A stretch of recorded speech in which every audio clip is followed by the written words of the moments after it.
To them, I was a dog, a puppet they could discard at will. It wasn't until my wife, Claire, sacrificed our unborn child for the man she truly loved that I finally woke up. In that moment, I understood that my 3 years of quiet humiliation had been nothing more than a sick joke. What they didn't know was that in destroying that child, they had shattered every chain holding me down. Now the game begins. I'm going to make them watch as the worthless trash they despised reclaims his dignity, step by painful step. I'm going to make them pay the ultimate price for their arrogance and their cruelty.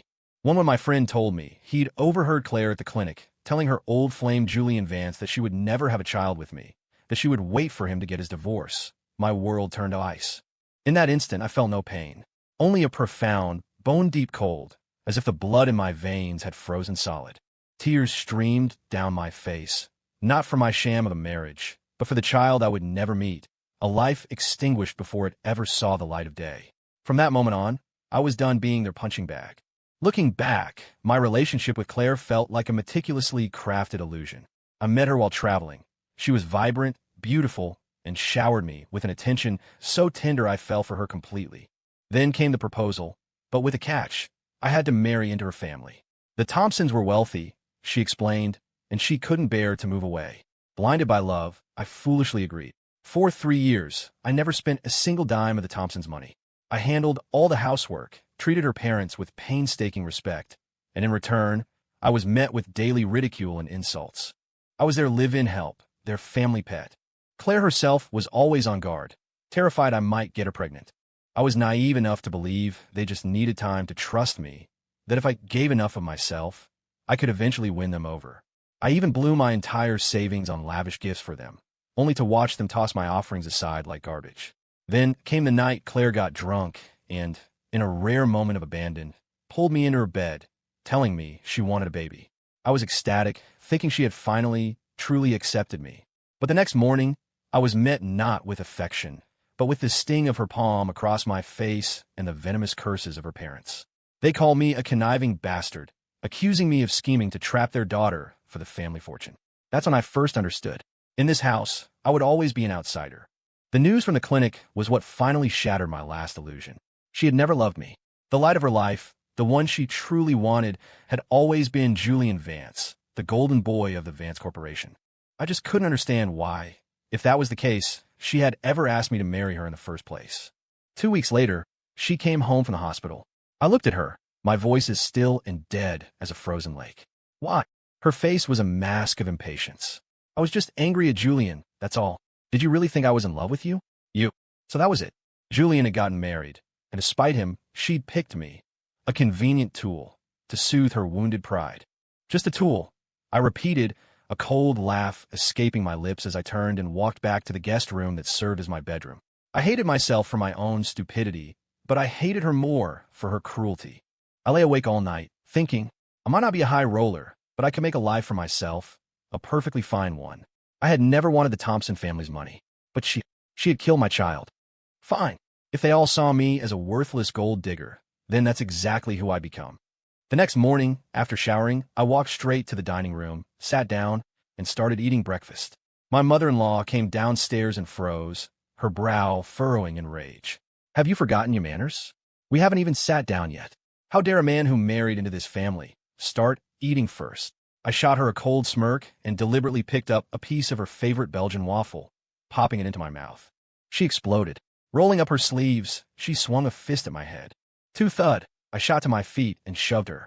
She stumbled backward, landing on the floor in an undignified heap, and immediately started wailing Claire's name.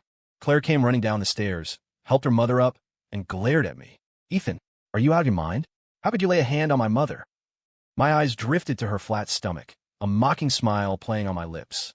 I said nothing, just lowered my head and continued eating. I was an outsider, someone on their way out.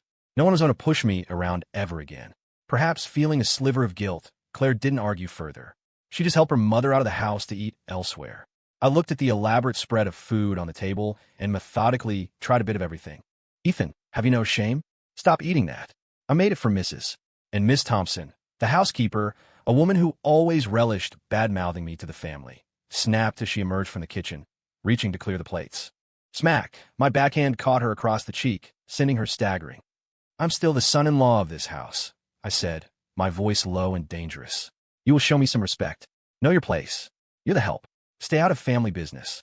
I'd put up with her for years. She dumped all her chores on me the day I arrived and spent her time spreading gossip.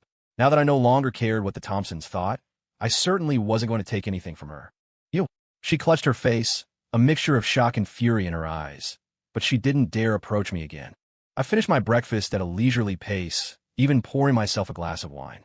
On my way out, I snatched the keys to my father-in-law's gleaming black Mercedes from the hook by the door. In 3 years of marriage, I'd never even been allowed to sit in the passenger seat. I drove it straight to the most expensive shopping district downtown. I pulled out the platinum card Claire had given me when we got married, a flashy gesture, a card I'd never once used, and proceeded to spend $20,000 in a single day. I bought rounds for every beautiful woman in the bar, basking in their admiring gazes. Spending money like this felt damn good. It turns out that with enough money, you really could do whatever you wanted. Lying on the king-size bed in a 5-star hotel that night, I thought, I'm getting divorced sooner or later. Might as well experience a taste of paradise first.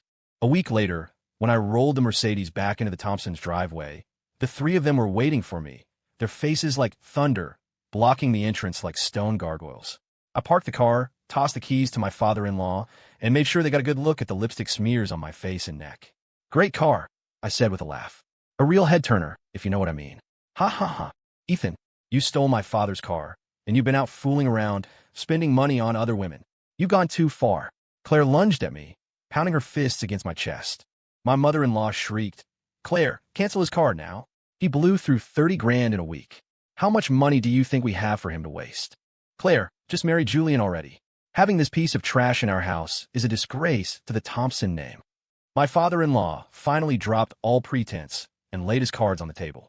Looking at their disgusted faces, I just snorted, stuffed my hands in my pockets, and walked past them into the guest room. Let them rage. I was going to get some sleep. When I woke up, I lay in bed, plotting my next surprise for Claire and Julian.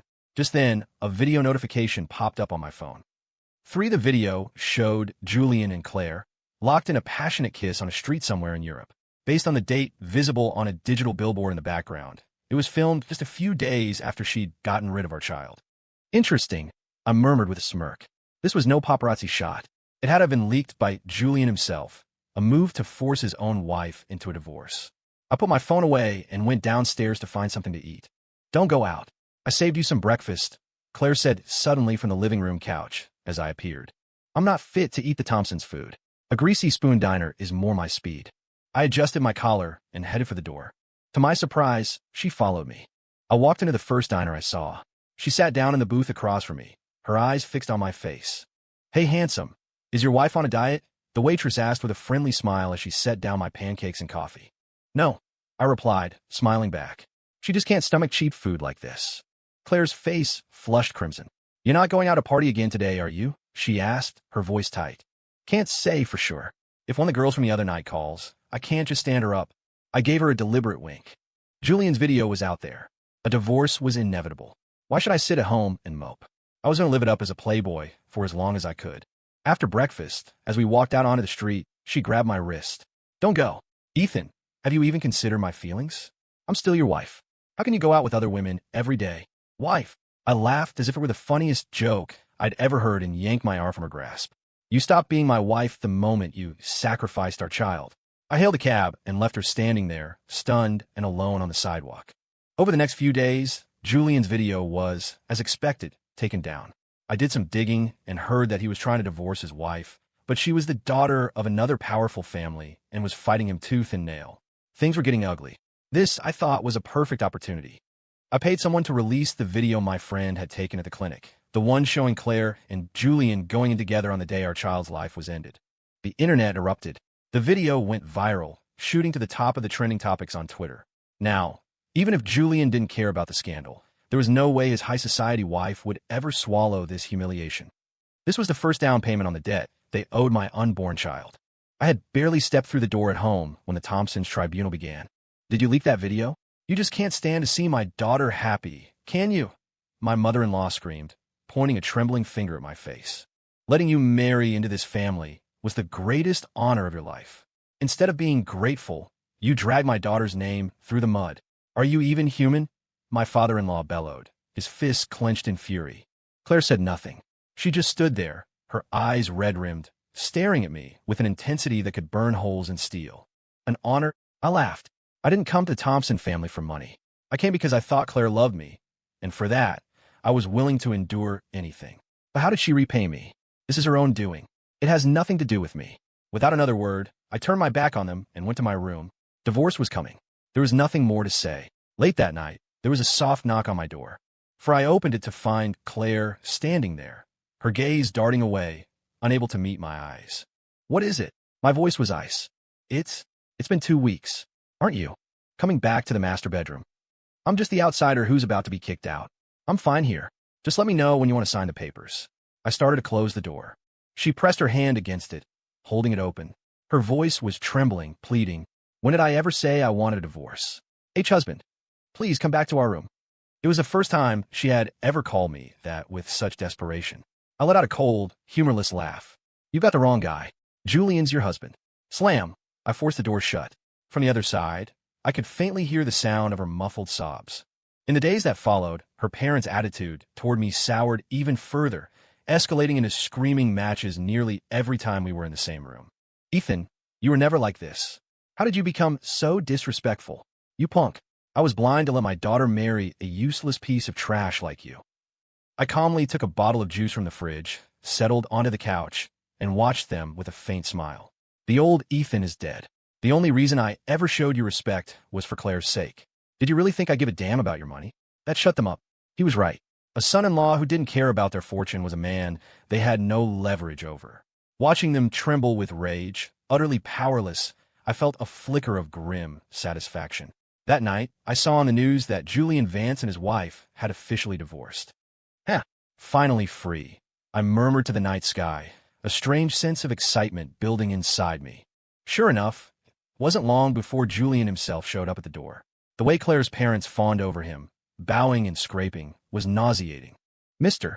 Vance, please have a seat. Claire will be right back. Julian ignored them. He walked straight up to me, his eyes dripping with contempt. So, you're Ethan, he said with a smirk. I'm sure you know about me and Claire by now. She only married you to get back at me. I'm the one she's always wanted. She even got rid of your kid for me. If you know what's good for you, you'll pack your bags and get lost. Don't embarrass yourself by sticking around. Crack. Before he could finish his sentence, my fist connected squarely with his jaw. I tackled him, slamming him to the floor, and rained punch after punch down on him. Every blow was for my dead child. His pampered body was no match for my rage. In moments, he was a blubbering, bruised mess on the marble floor. If Claire's parents hadn't thrown themselves between us, I think I might have killed him right then and there. Ethan, you're insane. Are you trying to commit murder? My mother-in-law shrieked, her voice cracking with terror. Just then, Claire walked in. She didn't see a pathetic, beaten Julian. She saw the inferno of rage in my eyes, and the so-called love of her life cowering behind her parents. In that moment, I saw something in her eyes I'd never seen before. Not disgust, not pity, but shock, and maybe even a flicker of doubt. Claire, I'm divorced now. Let's get engaged, Julian managed to say, clutching his bleeding nose. But Claire's eyes were locked on me. I met her gaze and said flatly, Don't worry. I'll go with you to file the papers tomorrow. Whatever we had was over. I had nothing left to stay for. I'm not getting a divorce, Claire said suddenly. Her voice was quiet, but it cut through the tension in the room. Everyone froze. Darling, what are you talking about? Why would we keep this loser around? Her mother demanded. 5-inch Claire, don't be foolish. Our business deal with the Vance family depends on you, her father added frantically. Julian looked utterly bewildered. He stepped forward and took her hand. Claire, is this lowlife threatening you? Don't worry, I'll have my people take care of. Get off me. Claire ripped her hand away, her voice sharp with revulsion. Don't you ever touch me again, Julian. My husband will get angry. Now I was stunned. I had no idea what kind of game she was playing. I sighed, a wave of exhaustion washing over me. Claire, it's over between us. Stop playing games. Let's just get the divorce. I turned to go back to my room. She rushed in after me and locked the door behind us. Thump. She dropped to her knees in front of me, tears streaming down her face like a broken dam. I was wrong, Ethan. I was so wrong. I realized. I've fallen in love with you. I can't live without you. Please, don't divorce me. I sat on the edge of the bed and looked at her as if she were a complete stranger. It was laughable. The woman who personally orchestrated the death of our child was now kneeling before me, professing her love. How cheap was her love? The man you want is waiting for you outside, I said coldly. Whatever was between us into the day you walked into that clinic. If you think I'm going to keep playing the role of your loyal dog, you're mistaken. I pulled her at her feet and shoved her out of the room. I didn't care how loudly she cried, how fiercely she argued with her parents. I didn't open the door again. For the next 3 days, she tried everything to win me back. Apologies, expensive gifts, desperate pleas. I was so sick of it that I finally dragged her down to the city clerk's office myself. Honey, please, let's not do this. We can move out, get our own place. I'll do anything you want, she cried, dropping to her knees on the sidewalk and clinging to my leg, drawing a crowd of onlookers. But I felt nothing. I was numb. I stood firm and finalized the divorce.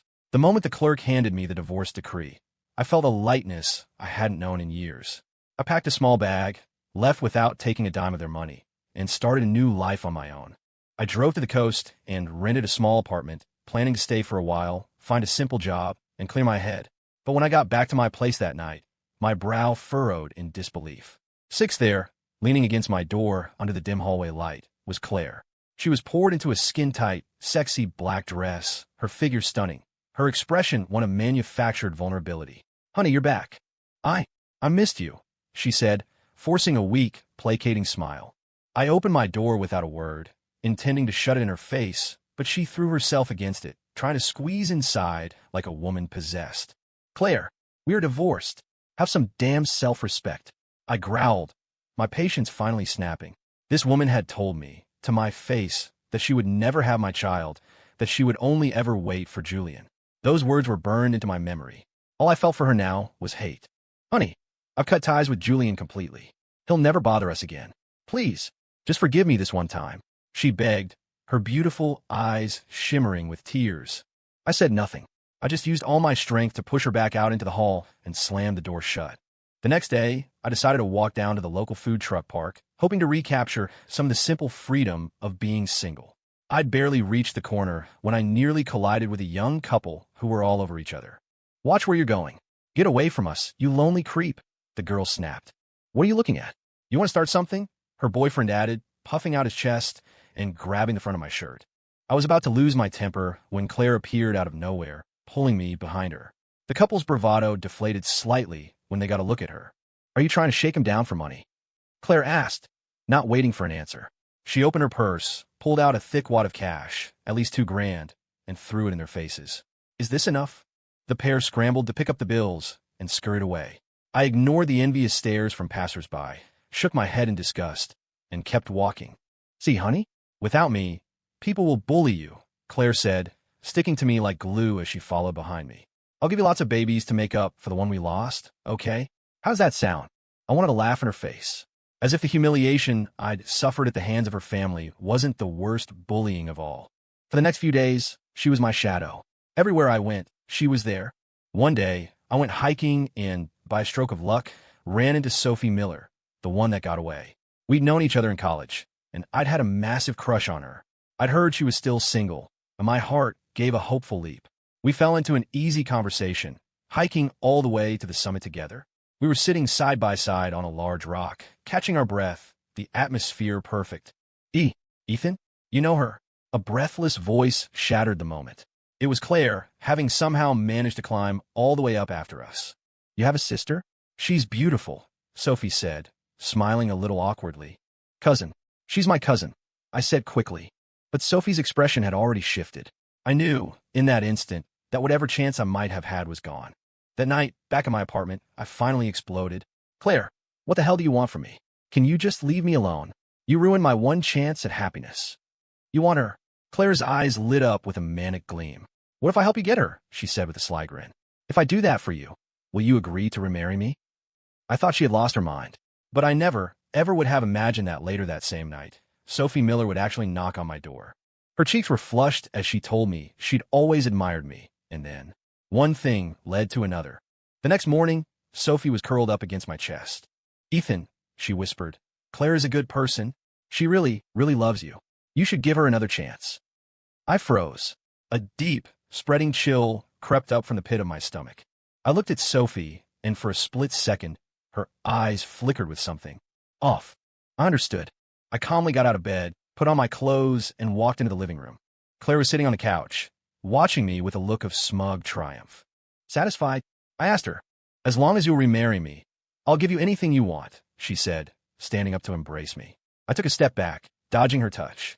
"Claire," I said, my voice dangerously quiet, "do you know what your biggest problem is?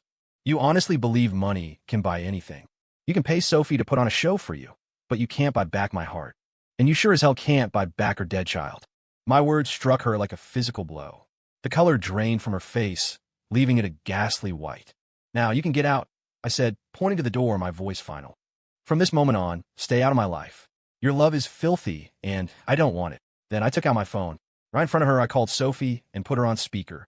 "Sophie, I just have one question for you. How much did Claire pay you?" The line was silent for a long, heavy moment. Then a choked, sobbing voice came through the speaker. $50,000. Claire's body swayed, and she crumpled to the floor. I ended the call. Without giving her another glance, I walked out of that suffocating apartment. The sun was rising, blinding. I was finally free.